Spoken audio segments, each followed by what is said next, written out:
Assalamualaikum dear students, my name is Mohammad Rehan Wasim and I am your chemistry teacher. Class 9 chemistry chapter number 1 हमने start किया हुआ है, जिसका आज next topic molecular formula, molecular maths and formula unit, formula maths वगैरह हमने जो है वो यहाँ पे डिस्कस करना है। ये टॉपिक जो है शॉर्ट क्वेश्चंस के और न्यूमेरिकल पॉइंट ऑफ व्यू से और एमसीक्यूज के पॉइंट ऑफ व्यू से इंपॉर्टेंट टॉपिक है। इससे प्रीवियस लेक्चर में हमने एम्पिरिकल फार्मूला के बारे में देखा था, उस लेक्चर को भी आप सुन लीजिएगा, उसके बाद आप मॉलिकुलर फार्मूला जो है वो इजीली अंडरस्टैंड कर सकते हैं। तो स्टार्ट करते हैं। सबसे पहले हमारे पास आता है मॉलिकुलर फार्मूला। अगर हम थोड़ी सी बात करें एम्पिरिकल फार्मूला की, तो बेसिकली एम्पिरिकल फार्मूला हमें जस्ट कॉम्पोजिशन के बारे में बता रहा था कि किस रेशो के अंदर एलिमेंट्स मिलकर एक स्पेसिफिक मॉलिक्यूल बनाते हैं। अगर हम मॉलिकुलर फार्मूला की बात करते हैं, मॉलिकुलर फार्मूला हमें इस चीज के बारे में बताता है कि एक मॉलिक्यूल के अंदर एक्चुअल अमाउंट ऑफ एटम्स या एक्चुअल नंबर ऑफ एटम्स जो है एक एलिमेंट के, वो कितने मौजूद है एक मॉलिक्यूल के अंदर।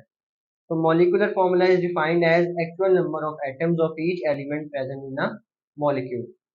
किसी भी मॉलिक्यूल के अंदर जो डिफरेंट एलिमेंट्स कंबाइन होकर एक मॉलिक्यूल बना रहे हैं, अब उन मॉलिक्यूल्स के अंदर जो डिफरेंट एलिमेंट्स के नंबर हैं, मतलब हो सकता है कार्बन 2 हो, हाइड्रोजन 1 हो, ऑक्सीजन 3 हो, तो डिफरेंट नंबर जो है उनके, जो जिस रेशो से वो कंबाइन होंगे, वो एक्चुअल नंबर बेसिकली हमारा क्या कहलाता है, molecular formula.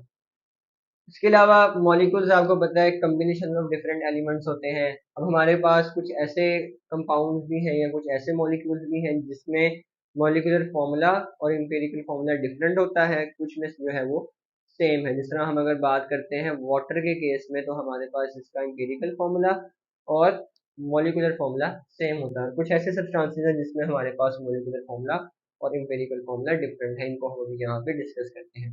Molecular formula basically equal होता है एम्पिरिकल फार्मूला के होल नंबर के, यानी कि एम्पिरिकल फार्मूला के साथ अगर आप कोई भी होल नंबर लगा दें, वो आपके मॉलिकुलर फार्मूला के इक्वल है। जैसे अगर हम बात करते हैं, ये एन, यहाँ पे कोई भी नंबर हो सकता है, 0 1 2 3 अप टू 100, कुछ भी नंबर आप यहाँ पे आएगा जो आपका, वो बेसिकली आपके होल नंबर कुछ भी हो सकता है। जैसे 1 भी आ सकता है, यहाँ पे 2 भी आ सकता है, 4 भी आ सकता है। एग्जाम्पल है हमारे पास बेंजीन। बेंजीन का अगर आप एम्पिरिकल फार्मूला देखें, तो सिंपल हमारे पास जो है वो CH इसका एम्पिरिकल फार्मूला है। लेकिन अगर हम बात करते हैं मॉलिकुलर फार्मूला एक्चुअल नंबर्स की, तो हमारे पास C6H6 बनता है। इस तरह से ही हाइड्रोजन पेरोक्साइड के लिए एम्पिरिकल फार्मूला HO है।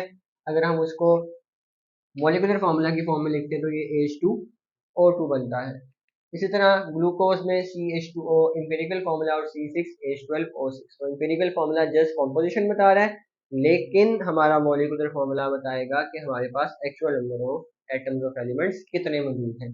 नेक्स्ट चलते हैं मॉलिकुलर मैथ की तरफ। मॉलिकुलर मैथ बहुत ही आसान सी टर्म है स्टूडेंट्स। मॉलिकुलर मैथ में एक मॉलिक्यूल के अंदर या एक सब्सटेंस के अंदर आप कह लें, जितने भी एलिमेंट कंबाइन हो रहे हैं, उन सब के एटम्स के एटॉमिक मैसेज का सम जो है वो किसके इक्वल होता है, मॉलिकुलर मैस के।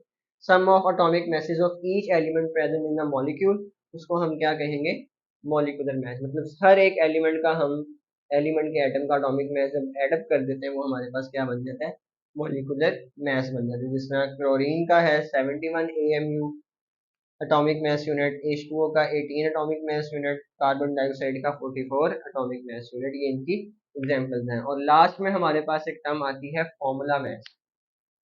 आपने पढ़ा था ionic compound three dimensional crystals formulation होती हैं। फॉर्मूला मास में क्या होगा कि हम नंबर ऑफ, जो हमारा सम एटॉमिक मैसेज का जो सम होगा, वो एक फॉर्मूला यूनिट एक सब्सटेंस के अंदर, मतलब आपकी कोई भी सब्सटेंस है, कोई भी मॉलिक्यूल है, फॉर्मूला यूनिट हम बेसिकली आयोनिक कंपाउंड से रिलेटेड था, हमने प्रीवियस सेक्शन में डिस्कस भी किया था।